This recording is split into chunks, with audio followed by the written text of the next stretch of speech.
Current దిక్కు లేదు. Current గురించి మాకు ఏ దత్తుడు ఏ నాయకుడు ఎవరు కూడా మాకు సాయం చేస్తలేరు. మా పరిస్థితి ఏంది? నార్లు ఎండిపోతున్నాయి. ఇప్పుడు మాకు ఈ నార్లు ఎండిపోయినాక ఇప్పుడు ఇవి మా పొట్ట దెబ్బ కొట్టే పవిత్రం అయిపోతున్నది. మాకు ఏ లోకం ఏ నరుడు కూడా మాకు ఏ నాయకుడు కూడా మాకు సాయం చేస్తలేరు. 5 మంది కరెంట్లు ఎండిపోతున్నాయి. మేము చెప్తే కరెంట్ వాళ్ళు కూడా మీదోళ్ళు కూడా ఎవరు కూడా పట్టించుకుంటారు, ఎవరు కూడా చెప్తలేరు.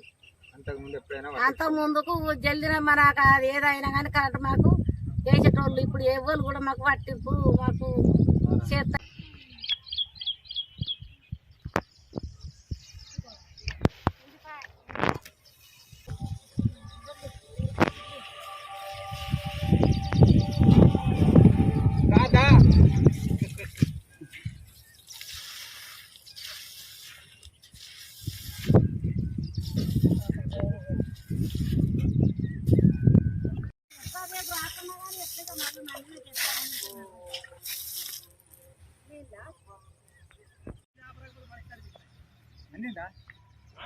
నేను వేరే బెండలు అడిగి పెట్టిన